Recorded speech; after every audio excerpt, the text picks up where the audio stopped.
그녀는 내일 알아서 처리할 테니 엄마는 걱정 마. 여러분, 이런 말을 남편이 전화로 하고 있는 걸 들으면 무슨 생각이 드시겠어요? 네, 맞습니다. 저희 남편이 시어머님과 통화하면서 한 말입니다. 그리고 그녀는 바로 저였고요. 미친 욕이 절로 나왔는데요. 이 통화를 계기로 저는 남편이 저를 해치려고 숨겨온 수많은 것들을 하나씩 파헤치기 시작했어요. 그리고 그걸 죄다 부셔가며 역으로 한 방씩 먹여줬습니다.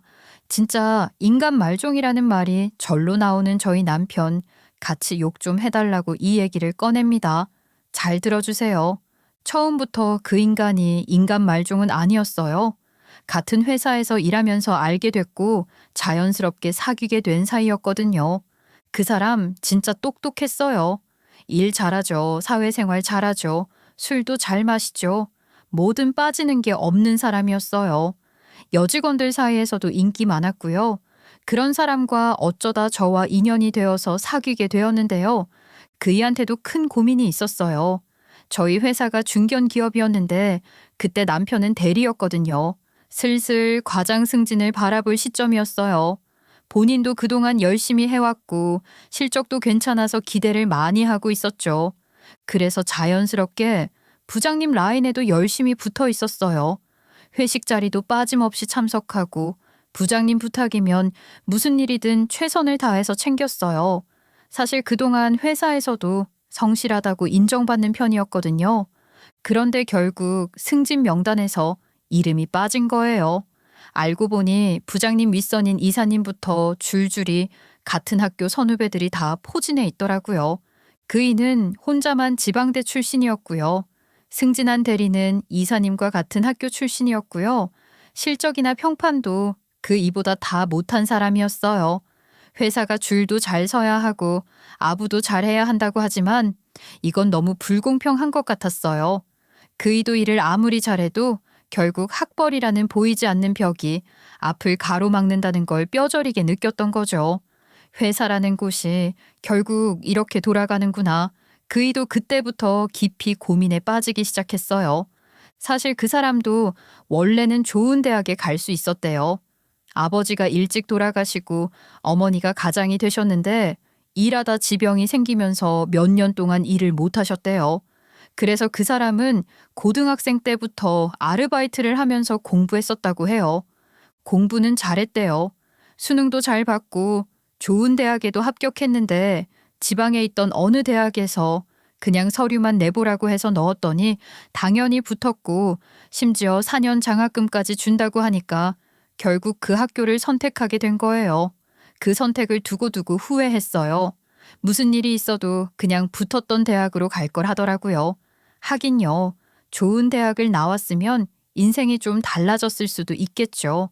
그때만 해도 학벌주의가 지금보다 훨씬 심했잖아요. 그런데 이제 와서 대학을 다시 갈 수는 없으니까 학벌을 새로 만들어 보겠다는 생각으로 대학원을 준비했어요. 어차피 더 나중에 가면 더 많이 배운 사람한테 직급을 달거든요.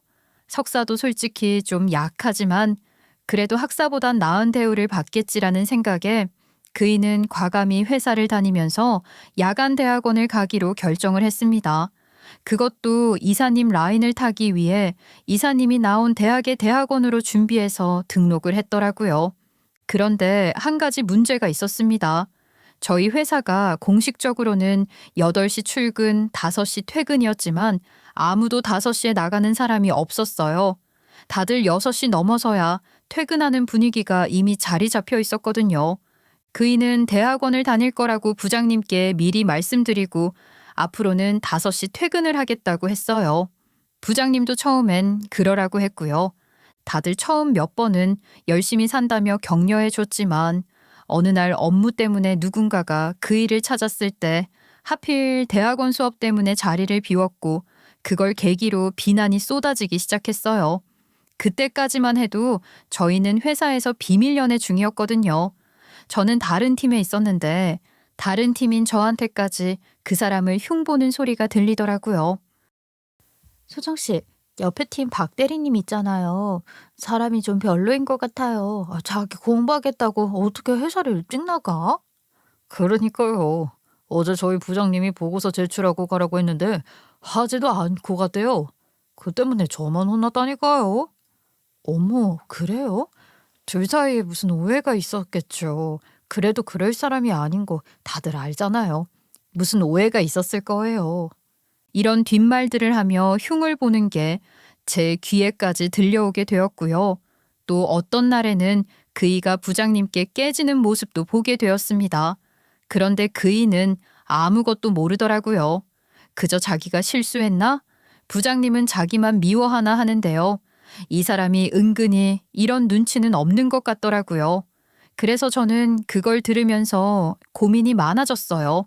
물론 회사 상사들이 5시에 퇴근하는 걸 허락해줬고 퇴근 후에 대학원 다니라고도 허용해줬지만 사회다 보니 말로만 허용해주고 진심은 아닌 사람들인 것 저도 알아요. 회사 사람들이 비겁하다는 걸 저도 아는데요. 하지만 그 사람은 그런 분위기도 모르고 부푼 꿈을 안고 대학원 수업에 열심히 다니고 있을 텐데 아무래도 이 부분은 말을 해주는 게 좋을 것 같다고 판단했습니다. 자기야, 6시에 퇴근하고 대학원 조금 늦게 가는 건 어때? 다들 6시까지 있는데 5시에 혼자 먼저 나가면 괜히 눈치도 보이고 사람들이 안 좋게 볼 수도 있을 것 같아. 왜? 그렇게 하면 학교 수업에 지각해서 점수 깎여. 근데 이런 말은 갑자기 왜 하는 거야? 사실 회사에서 자기 5시에 퇴근하는 거 못마땅해 하는 사람이 많더라고. 그래서 조금 늦게 가는 게 낫지 않을까 해서. 제가 솔직하게 얘기하자 한참을 고민하더라고요. 그때부터는 이 사람이 알아서 결정하겠지 싶었어요. 그런데요, 문제는 단순히 퇴근 시간이 아니었어요. 남편이 대학원을 시작하면서 5시에 정시 퇴근을 하다 보니 그때부터 상사들이 은근히, 아니 거의 대놓고 그 사람을 중요한 프로젝트나 핵심 기획에서 하나둘씩 제외시키기 시작했어요. 처음에는 대학원 가야 해서 바쁠 테니까 이번 일은 다른 사람이 맡긴다는 식으로 말을 꺼냈지만 그게 반복되다 보니 사실상 주요한 업무에서 손을 떼게 만들어버린 거예요. 회의에서도 의견을 묻는 일도 점점 줄어들고 누가 봐도 소외시키는 게 눈에 보였어요. 매번 그렇게 자존감을 쭉쭉 깎아내리는데 그렇다고 회사를 그만두자니 수입이 막막했고 대학원을 포기하자니 지금까지 쌓아온 것들이 아까웠어요. 양쪽 어디에서도 쉽게 물러날 수 없는 상황이 계속 이어졌죠. 그렇게 1달, 2달을 버티고 있는데 제가 임신을 하게 됐어요. 양가 부모님께 알리고 저희는 서둘러 결혼을 했어요. 대학원 수업 때문에 신혼여행도 못 가고 주말을 이용해서 국내에서 짧게 여행 다닌 게 전부였어요. 저는 임신 중에도 회사 다니면서 어떻게든 버티고 있는데 남편은 계속 내리막길이었어요. 스트레스가 상당했죠. 그 모습을 보다 못한 저희 엄마 아빠가 결국 특단의 조치를 내렸어요. 내 남편 회사 그만두라고 해라. 저렇게 해서 석사 따봤자 나중에 회사 돌아가도 아무도 반겨주지 않는다. 같은 동문이라고 생각하지도 않을 거고 반겨주지 않을 거야. 엄마도 같은 생각이야. 지금 인간관계 꼬였고 꼬였을 때는 잘라버리는 게 최고야. 더 끌고 가봐야 상처만 깊어져. 차라리 지금 회사 잠깐 그만두고 학업에 전념하는 게 나아. 석사 마치고 경력 정리해서 다시 취업하면 지금보다 훨씬 좋은 조건으로 100번은 들어갈 수 있어. 너무도 그러고 싶지. 그런데 저 사람이 저렇게 버티는 건 돈 때문이잖아. 학비는 어떻게 해요? 생활비도 걱정이고. 하이만 그런 걱정은 하지 마. 우리가 보태줄 테니까. 너희들이 지금 중요한 건 건강하게 잘 버티고 학위 잘 마치는 거야. 그렇게 해서 남편은 회사를 그만두고 대학원 공부에만 집중하게 됐어요. 남편은 원래 뭐든 잘하는 사람이잖아요. 대학원에서도 금세 두각을 드러냈어요. 과제도 발표도 연구도 늘 깔끔하게 해내니까 교수님들이 눈여겨본다더라고요. 그러던 중에 지도 교수님이 이렇게 공부 마무리 짓고 그냥 사회로 나가기에는 너무 아깝다면서 같이 본격적으로 연구해보자고 하셨대요. 그러면서 남편 보고 교수의 길도 생각해보라고 하셨고요. 심지어 적극적으로 밀어줄 테니까 진지하게 고민해보라고 하는데 남편이 그 당시 엄청나게 고민을 했어요. 지금 사회로 나가면 바로 일을 해서 돈을 벌 수 있지만 교수라는 직업을 가지면 돈을 더 벌 수는 있지만 공부를 더 해야 된다는 점이 고민이 많이 되었대요. 그 고민을 저희 부모님께도 말을 했고요. 그렇게 해서 온 가족이 남편의 교수 트랙에 대한 고민을 하게 되었어요. 남편은 갈피를 못 잡더니 결국에는 교수가 되겠다고 마음을 먹더라고요. 그런데 교수가 되려면 박사학위를 따야 하잖아요. 근데 그게 시간이 오래 걸릴 뿐 아니라 돈도 상당히 많이 들잖아요. 시댁 쪽은 도와줄 형편이 못 됐고요. 결국 저희 부모님이 또 도와주셨어요. 딸의 미래를 위해서라며 과감히 집까지 팔아서 남편이 교수의 길을 갈 수 있도록 적극적으로 지원해 주셨어요. 박사과정 학비 전액 다 대주셨고요. 저희 아이 태어나고 제가 잠시 일을 쉬게 됐을 때도 생활비 일부를 계속 도와주셨어요. 너무 죄송스럽고 감사한 일이죠. 상황이 이렇다 보니 전 원래 아이 낳고 1년간 육아휴직도 쓸 계획이었는데 출산 후 3개월만 쉬고 바로 회사로 복직하게 되었습니다. 남편은 정말 열심히 공부했어요. 결국 박사학위를 땄고 박사과정 중에도 국제학회에 논문을 발표하면서 연구 성과를 쌓아갔어요. 학회 발표 준비할 때마다 밤새고 스트레스 받으면서도 끝까지 잘 해냈죠. 게다가 박사과정 내내 조교로도 활약하면서 경력도 차곡차곡 만들어갔어요. 그러다 드디어 한 대학에서 교수 초빙 공고가 떴고 남편은 지원서를 넣었어요. 경쟁이 치열했지만 다행히 좋은 평가를 받아서 결국 교수 자리를 따냈어요. 이 모든 과정이 남편이 회사를 퇴사한 후부터 따지면 거의 10년이 걸렸어요. 정말 어마어마한 시간과 노력이 들어간 거죠. 교수가 되고 나서 남편은 우리 집에 엄청 잘했어요. 이게 다 우리 부모님 덕분이라며 남편은 아빠를 업고 집을 이리저리 돌아다니기도 했고요. 엄마 친구분들 모임에도 따라가서 교수 사위가 한턱 쏜다며 크게 사고 왔대요. 엄마 기 세워주면서 남편도 사위 노릇하고 온 거죠. 완전히 효사위 모드였어요. 분위기는 아주 훈훈했어요. 장모님, 아버님, 제가 교수가 될 수 있었던 건 전적으로 두 분 덕분입니다. 정말 감사합니다. 두 분 없었으면 이 자리까지 못 왔을 거예요. 아이고 됐다. 이제 시작이야. 자네 이제부터가 진짜 실력 보여줄 때지. 그래. 자리 잡았다고 방심하지 말고 앞으로가 더 중요하다고. 우리 딸 잘 부탁하고. 네, 정말 잘하겠습니다. 학교 일도 열심히 하고 집에서도 와이프한테 든든한 남편 될 거고요. 장모님 아버님께도 늘 효도하고 좋은 모습만 보여드릴게요. 앞으로 더 열심히 하겠습니다. 엄마 아빠는 사위도 자식이라며 앞으로도 아들처럼 더 잘해줄 거라며 진심으로 챙겨주셨어요. 남편도 저희 부모님을 은인처럼 모시겠다고 하고 집 팔아서 뒷바라지 해주신 것 이제 자기가 벌어서 다시 그 집에 돌아갈 수 있게 갚아드리겠다고 했어요. 부모님도 엄청 뿌듯해 하셨어요. 시어머님도 남편이 교수가 됐다는 소식에 정말 기뻐하셨어요. 사실 그동안 어머님은 남편이 직장도 그만두고 오랜 시간 공부만 하니까 많이 걱정하셨거든요. 저한테도 늘 미안하다며 저와 제 부모님이 고생이 많다고 자주 말씀하셨어요. 그런데 남편이 드디어 교수가 됐다는 소식을 전해드리러 지방에 사시는 어머님 집에 찾아뵀어요. 어머님은 한동안 말없이 눈물을 흘리셨어요. 그러다 제 손을 꼭 잡고 말씀하셨어요. 이게 다 네 덕이다. 우리 애가 교수가 된 거는 정말로 사돈 어른들 덕이고 정말 고마워서 어쩌니. 교수 남편을 둔 것도 네 복이야. 정말 고맙다 우리 며느리. 아유 내가 고마워서 어쩌니. 어머님 저도 너무 기뻐요. 이제부터가 시작이에요. 학생들 잘 가르치고 연구도 더 열심히 해서 좋은 평가 받을 수 있게 제가 옆에서 든든히 뒷바라지 할게요. 어머님은 걱정 마세요. 어머님은 제 말을 들으며 또 눈물을 훔치셨고 저는 마음속으로 이렇게 평생 서로 아껴주면서 살아야겠다고 생각했어요. 남편이 교수가 되고 나서 저희 부부 사이도 그 어느 때보다 더 좋아졌어요.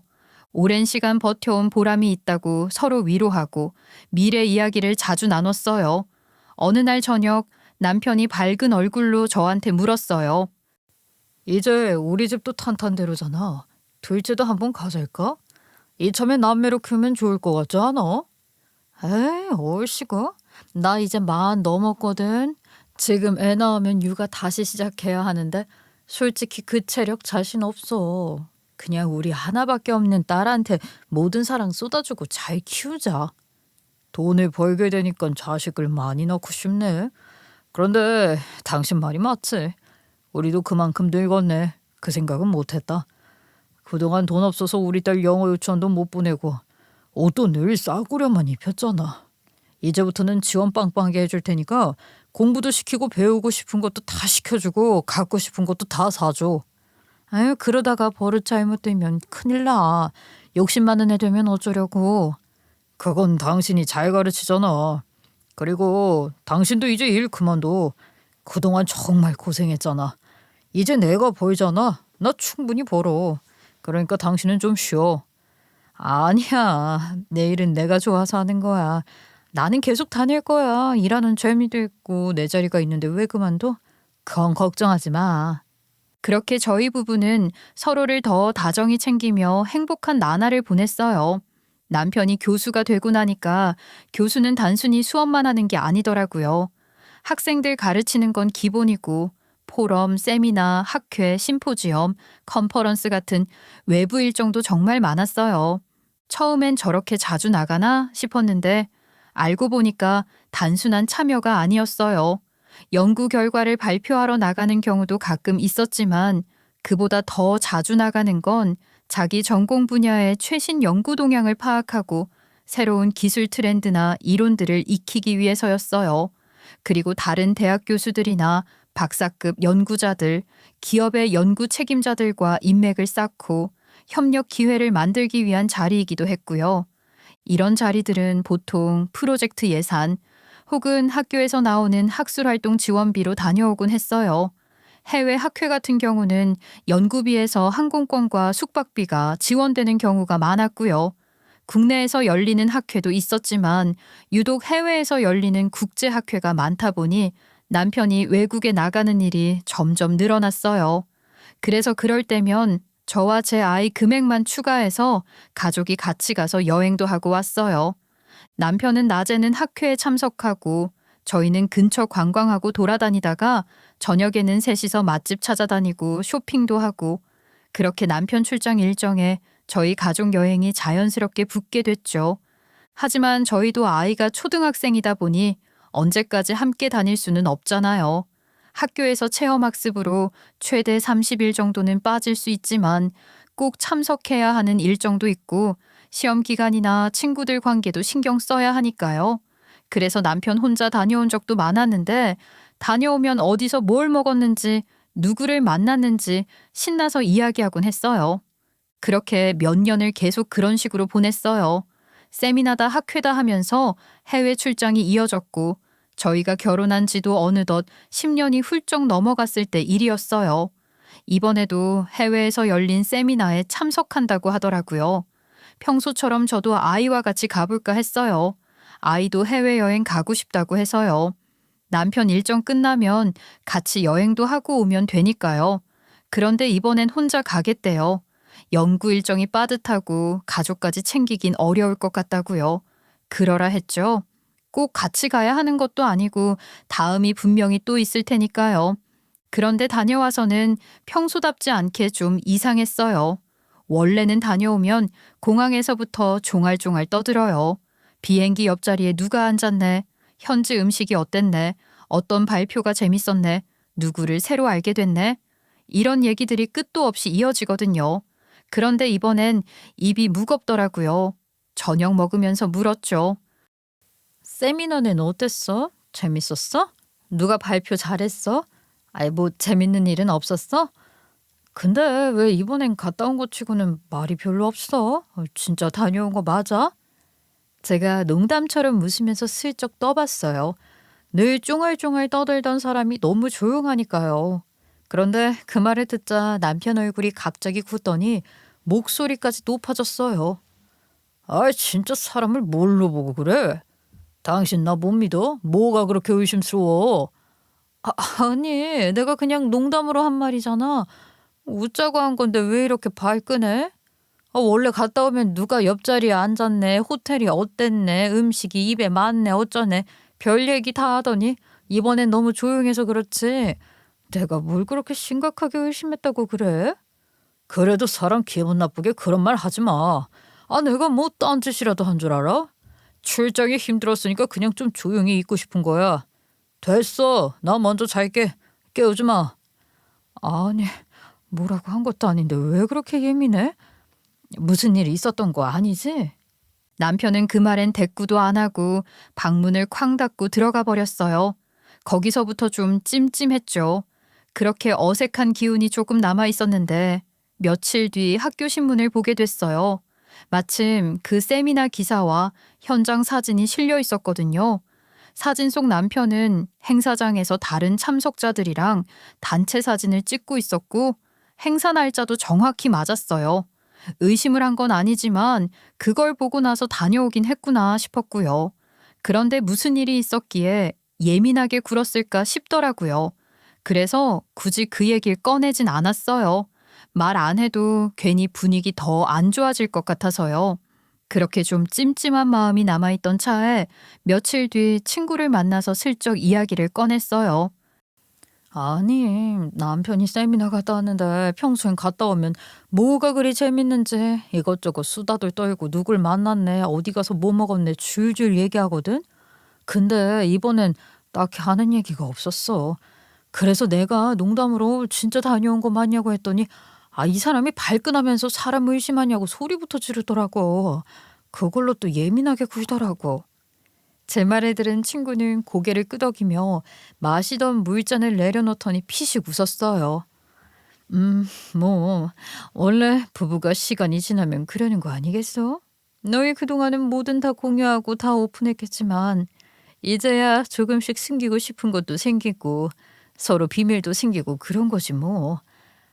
나랑 우리 신랑은 징작부터 그랬다. 애초에 회사 얘기도 거의 안 해. 아예 모르는 게 편할 때도 많거든. 그리고 남자들 나이 들면 말 없어지기도 해. 그래? 우리 부부는 그동안 모든 걸 다 나눈 사이거든. 그런데 갑자기 이러니까 난 그게 좀 당황스럽다. 뭐 숨길 게 있나 싶은 거지. 내가 오버하는 거야? 사실 세미나다 포럼이다 해도 그거 다 사회생활이야. 네 남편도 교수라지만 결국 사람 사는 거잖아. 학계도 정치판이 따로 없어. 누구랑 친해져야 프로젝트도 들어오고 연구비도 받고 자리도 올라가고 그러는 거다. 아마 그 과정에서 뭔가 삐끗한 게 있을 수도 있겠지. 누구랑 갈등이 있었거나 기대했던 발표가 망했거나 경쟁자한테 밀렸거나 뭐 그런 거. 네가 괜히 의심하고 추궁하면 더 위축될 수도 있어. 그냥 지금은 묵묵히 옆에서 지지해주는 게 나을 수도 있다고. 그런가? 그냥 내가 괜히 민감하게 굴었나 싶기도 하고.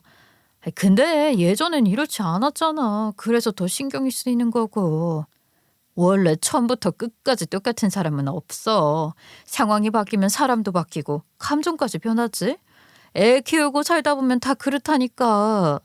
그렇게 친구 얘기를 듣고 나니까 제가 예민한 걸 수도 있겠다 싶어서 그냥 넘기기로 했어요. 괜히 그 일로 또 부부싸움 만들고 싶지도 않았고요.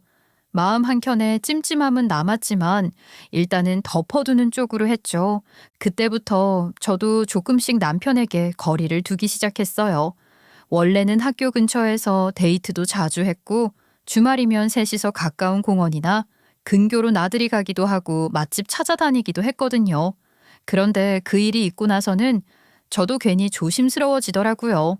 뭔가 고민이 많아 보였어요. 혹시 제가 괜히 부담을 주고 있는 것 같아서 자연스럽게 남편과 보내는 시간도 조금씩 줄어갔어요. 그런데 남편도 이상하게 비슷한 시점부터 점점 더 바빠지는 것 같았어요. 집에 와서도 계속 학교에서 전화가 오고요. 노트북 앞에 앉아 뭔가 끊임없이 자료를 찾아보고 가끔은 새벽까지 컴퓨터 앞에 앉아 있기도 했어요. 저녁 먹다 말고 제가 슬쩍 물었어요. 요즘 많이 바쁜 것 같아. 퇴근하고 와서도 계속 일하고 밤에도 잠 제대로 못 자는 것 같고 혹시 무슨 일 있어? 남편은 젓가락을 잠시 내려놓고 한숨을 길게 쉬었어요. 새로운 연구 주제를 잡았는데 이게 생각처럼 잘 안 풀려. 다음 학회에서 발표하려고 준비 중인데 이게 쉽게 풀리지 않네. 교수가 직을 유지하려면 계속 연구해서 논문 내고 학회 발표하고 그래야 하는데 다들 실적 내고 있는데 연구가 잘 풀리지 않아서 솔직히 나 좀 부담돼. 아이고, 그렇게까지 힘들어? 요즘 유난히 피곤해 보여서 걱정돼서 그래. 혹시 학교 쪽에서 뭐 압박이 있어? 프로젝트 떨어졌거나 뭐 그런. 아니, 그런 건 아니고 그냥 내가 내 스스로한테 걸어놓은 압박 같은 거야. 이번에 제대로 성과 못 내면 자리 유지하는 것도 불안정해질 수 있으니까 그게 스트레스야. 남편 말 듣는데 사실 제가 뭘 해줄 수 있겠어요. 연구라는 게 제가 도와줄 수도 없는 일이고 듣다 보니 그냥 본인 직업 스트레스겠거니 하고 넘겼어요. 저도 마음 한편으론 저렇게 스트레스를 받으니 요즘 예민했구나 하고 이해하려고 했고요. 그렇게 남편은 연구 스트레스에 파묻혀 지냈고 저희 부부는 조금씩 대화도 줄어가고 있었습니다. 그 무렵부터 남편은 아예 집에도 잘 들어오지 않기 시작했어요. 예전에는 늦어도 밤 10시 전에는 집에 들어왔거든요.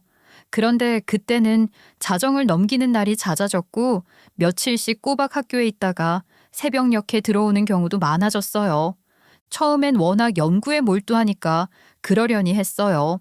저도 회사 다니랴 아이 챙기느라 정신없고 남편 일까지 깊이 신경 쓸 여유가 없었거든요. 그러다 보니 시간이 갈수록 별 대화도 없이 각자 바쁜 생활을 따로따로 하는 느낌이었죠. 어느 날도 또 늦길래 물었더니 설정해 놓은 연구 결과가 새벽에 나오는데 그거 봐야 한다고 집에 못 들어온다고 하더라고요. 그런가 보다 했어요. 남편은 성실한 사람이고 항상 책임감 강한 사람이었으니까요. 밤새 연구실에 앉아 컴퓨터랑 씨름하는 모습이 눈에 선했고 누구보다 일에 진지한 사람이니까 저는 그냥 진짜 연구가 많이 힘든가 보다고 생각했죠. 그러던 어느 날 회사에서 해외 지사와 협업하는 프로젝트가 생겼어요. 저는 기획팀이라 평소엔 화상으로만 회의를 했는데 이번에는 대표이사님까지 참석하는 중요한 미팅이라 저도 직접 일본으로 가게 됐어요. 일정을 맞춰보니 마침 일본에서 돌아오자마자 남편이 학회에서 발표를 한다고 하더라고요. 이번엔 국내 학회였고 어머님이 계시는 지역이라 저희 셋이 함께 내려가 어머님도 뵙고 겸사겸사 가족 여행도 즐기기로 했어요. 제 출장은 원래 3박 4일 일정이었는데 회의가 잘 풀리지 않았어요. 분위기도 애매하고 남은 일정을 그대로 소화하기가 눈치 보이더라고요. 그래서 하루 일찍 귀국했어요. 잘 됐다 싶었어요. 하루 쉬고 남편과 아이랑 같이 여유롭게 어머님네 갈 준비해야겠다 하고 집으로 갔거든요. 그런데 그 시간이 5시쯤이었고요. 원래 같으면 남편이 없어야 하는데 집에 갔더니 남편이 있더라고요. 그런데 제가 들어온 줄도 모르고 누군가와 통화를 하고 있었는데 그녀는 내일 처리할 테니 엄마는 걱정 마. 이런 말이 들렸어요. 제가 깜짝 놀라서 통화해? 누구야? 하고 물었더니 남편이 화들짝 놀라면서 급히 전화를 끊었더라고요. 그리곤 어디론가 급하게 문자를 보냈어요. 아니야. 학교 사람이랑 통화하고 있었어. 내일 학회 준비 때문에 이것저것 얘기하다가. 근데 당신은 어떻게 온 거야? 원래 내일 들어오는 거 아니었어? 회의가 잘 안 풀렸어. 협상 결렬됐거든.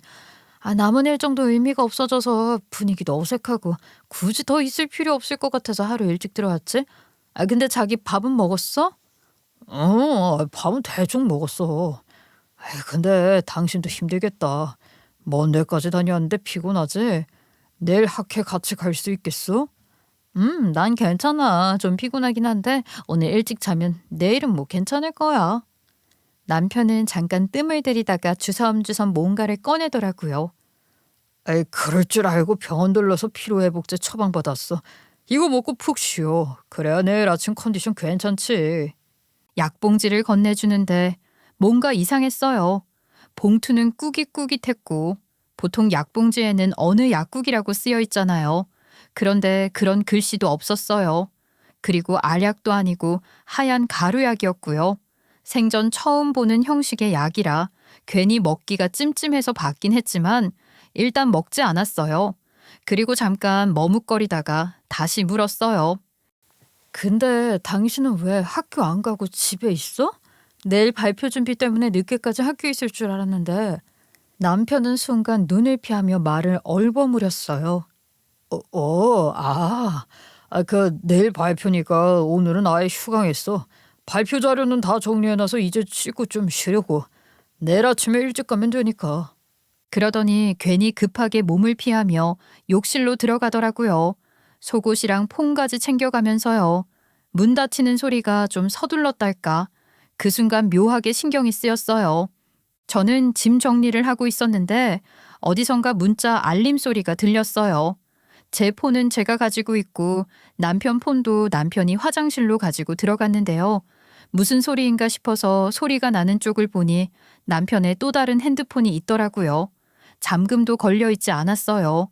문자를 확인해 보니 이런 내용이 적혀 있었어요. 오늘은 오지 말라고? 알았어. 내일 와이프 안 오는 거 맞지?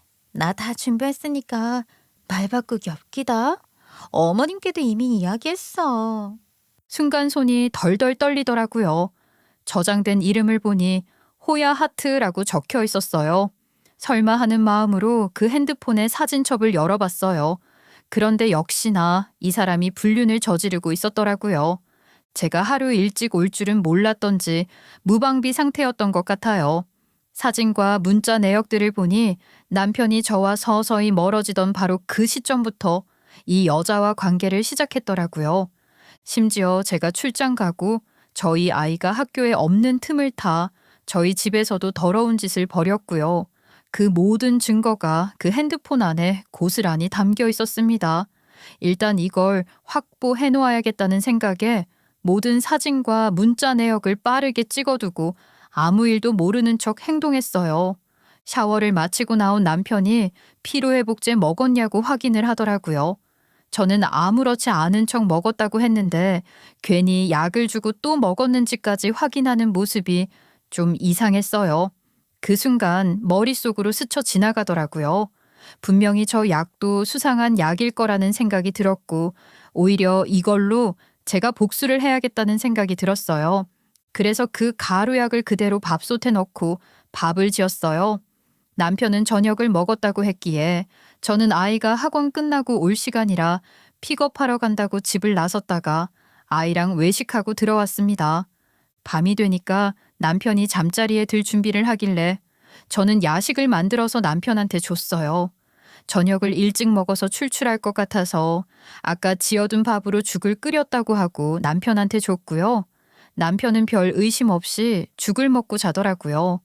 그날 밤은 아이 핑계를 대고 각방을 썼습니다. 솔직히 저희 침대 위에서 그 더러운 짓을 했다고 생각하니까 도저히 같이 잘 수가 없더라고요. 속이 부글부글 끓어서 그날은 잠도 제대로 못 잤어요. 그런데요, 잠을 못 잔 건 저뿐만이 아니었어요.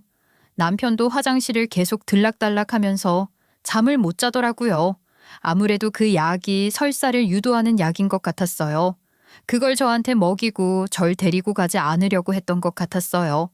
남편의 계획을 확인하는 순간이었죠. 다음 날 아침에 일어나서 남편을 보니까 얼굴이 반쪽이더라고요.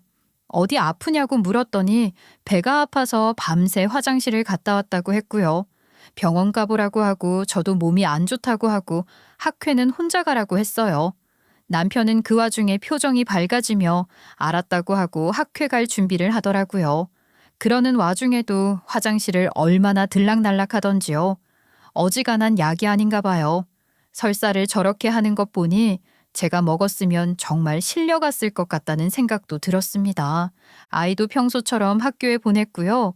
남편은 준비를 다 하고 지사제를 찾아서 먹더니 직접 운전해서 가겠다며 차를 끌고 나갔습니다. 저는 그런 남편이 나가는 것을 보고 따로 고속버스를 타고 학회 장소로 향했고요. 어떤 상황이 펼쳐질까 걱정도 되고 우려도 됐지만 이놈이 학회에 무슨 일을 벌이려는 계획이 있다는 것만은 확실하기에 마음을 단단히 먹고 속으로 파이팅을 외쳤죠. 그리고 막상 가보니까 남편이 왜 그렇게 행동했는지 알겠더라고요. 알고 보니 남편은 그 학교에 자기 여자친구를 데리고 가고 싶었던 거였어요. 제가 먼저 도착했는데 남편 차에서 둘이 다정하게 내려오는 모습을 봤습니다. 그 장면도 모두 사진으로 찍어뒀어요. 남편은 학회장 안에서도 사람들에게 인사하면서 그 여자까지 자연스럽게 소개하더라고요. 거기 있는 사람들 대부분이 저를 알고 있었는데도 말이에요.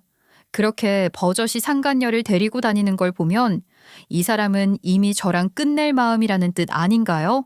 그런데 주변 사람들 반응을 보니까 느낌이 딱 오더라고요. 남편이 상간녀를 이렇게 대놓고 데리고 온 건 이번이 처음인 것 같았어요.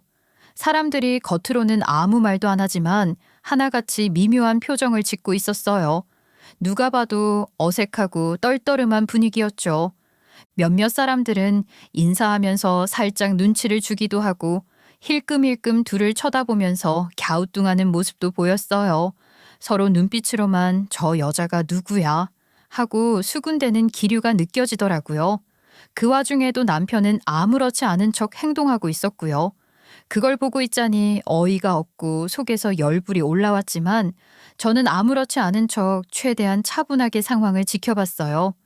멀리서 남편과 상간녀가 나란히 서 있는 모습이 한눈에 들어왔고 그 주변으로 학회 사람들, 관계자들, 교수들이 삼삼오오 모여서 이야기를 나누고 있을 때 제가 등장했습니다. 여보, 나왔어. 내가 너무 늦은 건 아니야? 혹시 벌써 발표 다 끝났어? 내가 최대한 빨리 오려고 했는데 길이 좀 막혀서.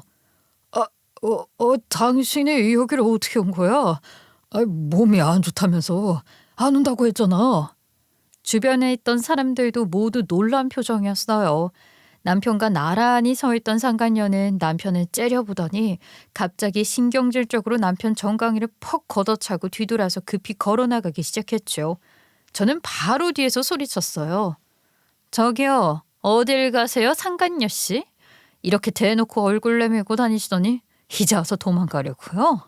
아직 할 얘기가 많은데 벌써 가면 섭섭하잖아요. 제가 그대로 뒤따라가서 그녀 머리를 확 낚아챘어요. 머리를 움켜쥐고 놓지 않으니까 그 여자가 몸부림치면서 소리쳤습니다. 너 내가 누군지 알아? 감히 어디서 이러는 거야? 나 땡땡해서 딸이야. 우리 아빠가 회장이거든? 너 내가 누구라고 생각하고 이러는 거야? 너 진짜 큰일 날 줄 알아? 그러자 주변에 있던 사람들이 다들 술렁거리기 시작했어요. 사람들이 그 여자가 어느 회사 딸이라는 말에 놀란 듯 보이더라고요. 그래서 저도 궁금해서 저희를 구경하고 있던 사람 중 한 사람을 붙잡고 물었죠. 왜요? 왜 놀라세요? 이 여자 건들면 안 될 것 같아요? 저 이 사람 와이프예요. 상간집 버려놓고 이러고 왔는데 제가 가만히 있으면 호구 아닌가요? 아니요. 그게 아니라요. 제가 그쪽 남편분 석사 때부터 봐온 사이거든요. 저희 꽤 친해요. 근데 저 여자는 이혼 3번에 원래부터 물러나기로 유명해요. 업계에 소문이 자자한데 실물은 처음 봐서 놀란 겁니다. 그렇게 그 남자가 말하니까 다들 맞다고 웅성웅성 그러다 그 남자가 한마디 더 보탰어요. 너는 왜 저런 여자랑 바람을 피냐? 끝이 뻔히 보이는 게임을 왜 하는지 모르겠다. 조강지 쳐버리면 벌 받아 임마. 여기저기서 어떻게 저럴 수가 있냐. 와이프 놔두고 저게 무슨 짓이냐 하며 비난이 쏟아졌고요. 남편은 얼굴이 새하얘지더니 더 이상 버티지 못하고 황급히 자리를 떠버렸어요. 그런데요, 그 뒤로 큰일이 벌어졌어요. 남편이 그날 학회에서 발표하는 날이었거든요. 그런데 발표까지 아예 포기해버린 거예요. 남편이 도망가듯 자리를 떠버리니까 어떤 사람이 저에게 다가와서 그러더라고요. 저 인간 큰일 났네. 오늘 발표하는 날인데 저렇게 도망가면 어떡해요. 발표 등록해놓고 아무 통보 없이 안 나오면 학회 쪽에서는 큰 결례로 간주하거든요. 프로그램북에 이름 올라간 것만으로는 발표 실적이 인정 안 되고 이런 경우에는 블랙리스트에 기록 남기도 해서 사실상 이 업계에서 끝난 거나 마찬가지예요. 그래요? 그거 정말 고소하네요. 제가 저 인간 교수 만들어놨는데 스스로 내려오네요. 아무튼 모쪼록 여러분 감사합니다. 집안일은 돌아가서 제가 잘 정리해 보겠습니다. 이제 확인해야 할 게 남아 있었어요. 바로 어머님이었죠. 어제 집에 돌아왔을 때 남편이 어머님과 통화하면서 그년 내일 처리할 테니 걱정 마세요 라고 했었거든요. 그년이 저였던 겁니다. 어머님이 사시던 집으로 가봤는데 이미 이사하고 안 계시더라고요.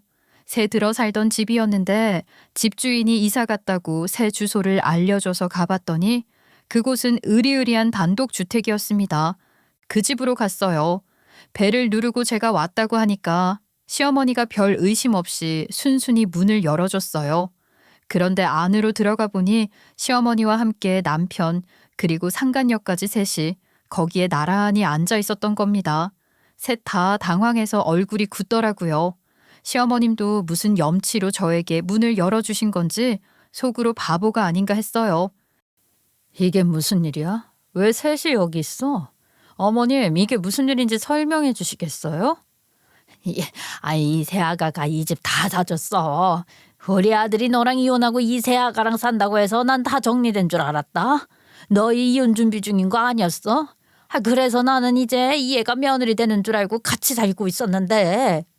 진짜 어이가 없고 기가 막히더라고요. 눈앞에서 이 상황을 보고도 잠시 말이 안 나왔습니다. 그럼 어머님도 저랑 이 사람 아직 이혼 안 된 거 알고 계셨던 거네요? 법적으로 저희 부부라는 거 다 알면서 이렇게 상간녀 들여놓고 같이 살고 계셨다는 말씀이시죠? 좋아요. 이제 더 이상 얘기할 필요도 없겠네요. 저는 이 세 사람 다 고소할 겁니다. 하고 돌아와서 저는 변호사를 만났습니다. 남편과는 이혼 소송을 진행했고 상간녀에게는 상간녀 소송을 별도로 제기했어요. 그런데 가만히 생각해 보니 시어머니 쪽도 도저히 그냥 넘어갈 수가 없더라고요. 자기 아들 교수 만들어줬다고 고맙다며 눈물까지 흘리던 사람이었어요. 그런데 어떻게 그랬던 사람이 상간녀를 자기 집에 들여서 며느리처럼 살게 하나요? 생각할수록 기가 막혔어요. 이제 와서 돌이켜서 생각해 보니까 남편이 저를 학회에 안 데려가려고 했던 이유도 알겠더라고요. 학회 일정 끝나면 어머님 댁에 들르는 코스였는데 거기서 상간녀랑 같이 살고 있는 모습이 들킬까봐 저를 아예 못 오게 막았던 거죠. 그리고 나중에 어머니한테 직접 들었어요. 새로 이사간 그 집 있잖아요. 그 상간녀가 사줬대요. 그러니까 더더욱 끼고 돌았던 거고요. 그런데요, 이게 법적으로도 명백한 불법이에요. 시어머니가 상간녀를 본가에 들여 함께 살게 하고 사실상 며느리처럼 받아들이는 건 단순한 가족 간 문제가 아니에요. 남편의 부정행위를 알면서도 적극적으로 방조하고 용인한 것이니까요. 결국 직계존속에 의한 부당한 대우에 해당했어요. 그래서 저희는 시어머니를 상대로도 위자료 청구를 진행했습니다. 상간녀는 처음엔 대체 뭐가 아쉬워서 저런 남자를 만나나 싶었어요. 그런데 나중에 알고 보니까 남자가 잘해주면 쉽게 넘어가는 타입이라 하더라고요. 게다가 자기 집안도 꽤 여유 있으니까 돈 많고 뒷배도 든든하겠다. 그냥 세상 편하게 자기 하고 싶은 대로 살던 사람이래요. 다가오는 남자 안 맞고 이리 굴리고 저리 굴리고 버리는 사람이라더라고요. 남자 문제뿐만 아니라 인간관계도 다 그런 식이었대요. 뭐든 자기 위주로 자기가 중심이 돼야 직성이 풀리고 결국은 사람들 피 말리게 만드는 성격이라던데요. 꼴에 그 여자도 아버지 회사에서 직함을 달고 있었는데 아랫사람 괴롭히고 갑질을 하도 심하게 해서 직원들한테 고소도 몇 번 당했다고 들었어요. 처음엔 그저 단순한 바람인 줄만 알았는데 시간이 갈수록 더 기가 막힌 사람이라는 걸 알게 됐어요. 이 얘기는 그때 학회에서 만났던 그 인간의 대학원 동기가 알려준 내용입니다. 저도 들으면서 크게 놀랐어요.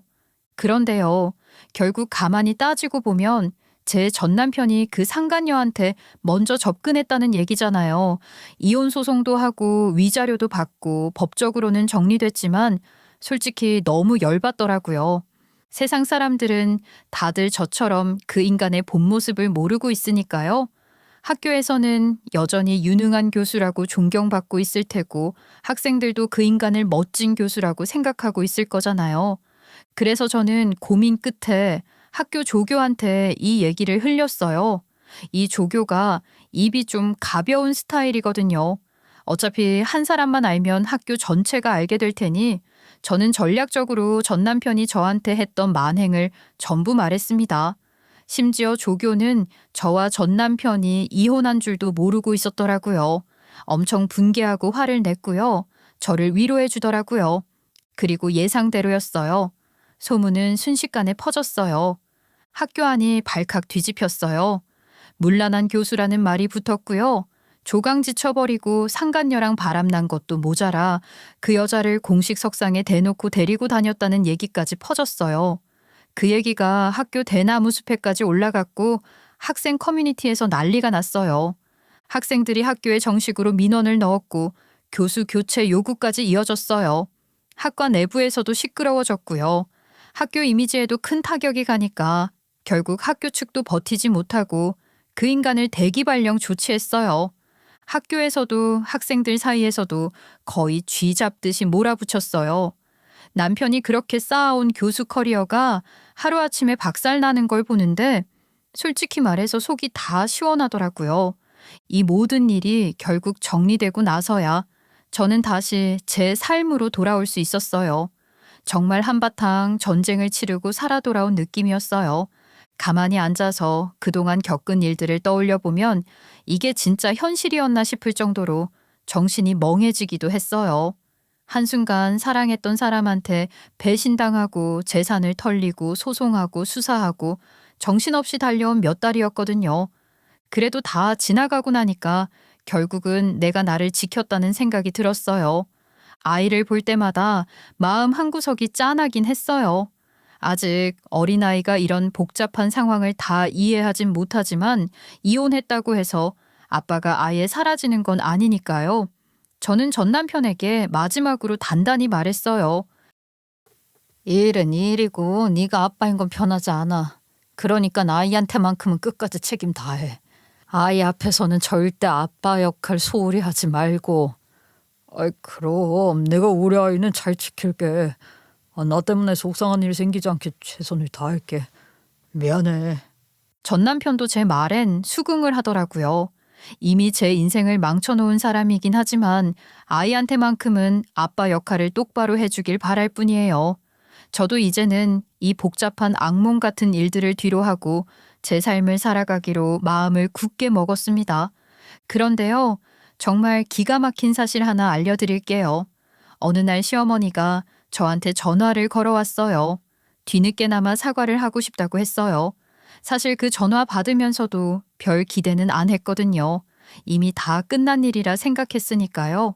그런데요, 거기서 새로운 소식을 듣게 되었습니다. 그 년놈들이 그런 소송을 다 겪고 나서도 헤어지지 않았다네요. 그래 이 바퀴벌레 한 쌍들아 잘 살아라 하고 속으로 생각했어요. 그놈이랑 그 상간녀는 소송에 수사에 망신살이 다 뻗쳤는데도 여전히 헤어지지 않고 붙어 있다는 거예요. 속으로 한숨이 절로 나왔어요. 그래, 그래라. 바퀴벌레 한 쌍들, 그렇게라도 잘 살아봐라. 그래도 너희끼리라도 붙어서 살아라. 그렇게 생각했죠.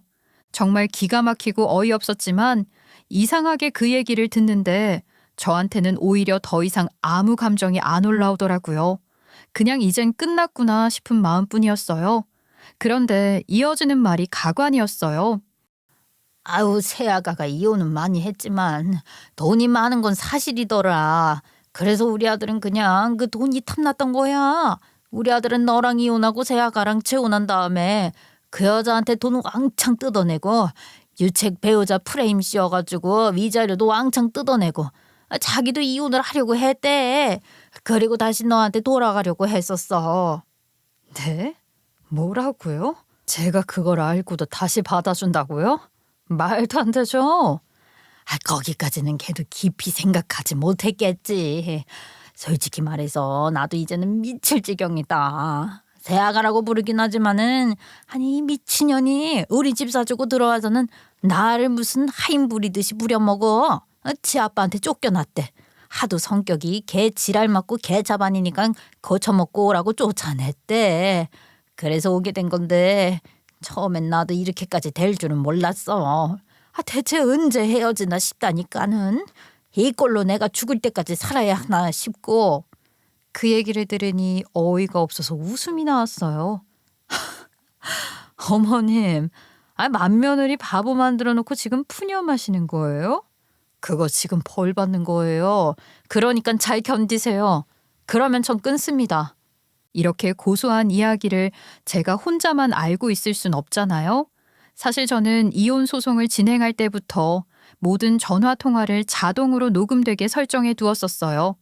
전 남편이든 상간녀든 시어머니든 그쪽 변호사까지 번갈아 가며 전화가 오다 보니 처음부터 만약을 대비해 아예 통화 녹음이 자동으로 되게 만들어뒀던 거죠. 그 덕분에 그날 시어머니와 나눈 통화 내용도 고스란히 녹음돼 있었어요. 그걸 그냥 묻어둘 죄가 아니었죠. 이걸 꼭 들어야 할 사람이 있었거든요. 바로 그 상간녀요. 저는 일부러 그 여자가 다니는 회사로 찾아갔어요. 그 여자 아버지가 운영하는 회사라고 하더라고요. 저희 시어머니 댁에서 살고 있잖아요. 집이 멀어서 며칠에 한 번씩 회사에 나온다는데 그날 딱 출근 날이었대요. 그래서 그 여자를 불러내서 근처 커피숍에 앉았습니다. 처음엔 자기 잘못 없는 듯 새침하게 앉아있더군요. 잠시 말을 아끼다 녹음 파일을 틀었어요. 시어머니의 그 적나라한 육성이 흘러나오기 시작했죠. 그년 얼굴이 서서히 굳어가기 시작했어요. 입술을 꽉 깨물고 표정이 일그러지더라고요. 손끝이 덜덜 떨리는 게 눈에 보였어요. 저는 담담하게 차를 한 모금 마시고 말했어요. 아직 헤어지지 않으셨다면서요? 그 남자 뭐 볼 게 있나? 혹시 이런 사실은 모르고 계셨을까 봐요. 알아두시면 좋을 것 같아서 알려드려요. 이거 진짜죠? 진짜인 거죠? 이거 저한테도 보내주세요. 다 써먹을 때가 있어요. 그녀는 아주 이를 갈더라고요. 속이 다 시원했어요. 이렇게라도 본인들이 만들어 놓은 진흙탕 속에서 서로 물고 뜯으며 살아가면 되는 거죠. 나중에 또 한 가지 소식을 듣게 됐어요. 정말 어이가 없고 한편으론 소름 돋는 일이었죠. 그 상간녀가 결국 전 남편을 고소했더라고요. 헤어진 것뿐만 아니라 얼마나 열받았으면 그랬을까요? 뭘 어쩐지는 모르겠지만 사기죄로 고소를 했다는 거예요. 결국 법원에서 유죄 판결까지 나왔대요. 그래서 전 남편의 교수직은 그대로 끝장이 났어요. 학교에서 파면당했고요.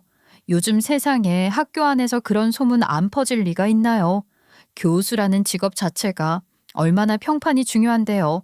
그런 일이 있으면 다른 학교로도 못 옮긴대요. 이 세계가 그렇게 좁다고 하더라고요. 그렇게 어렵게 세운 교수 자리였는데 고작 몇 년 써보고 완전히 날아간 거죠. 거기서 끝이 아니었어요.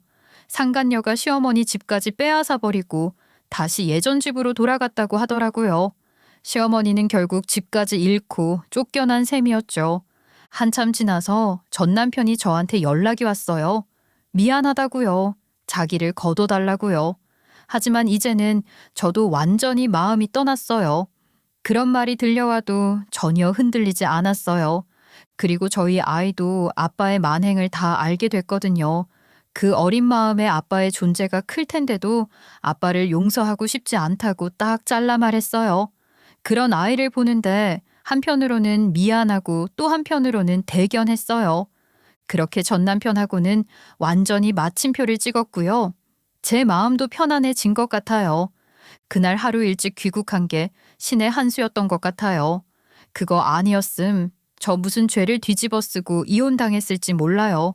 사람이 알 수 없는 거라더니 제가 이렇게 될 줄은 몰랐네요. 제 이야기는 여기까지입니다. 감사합니다.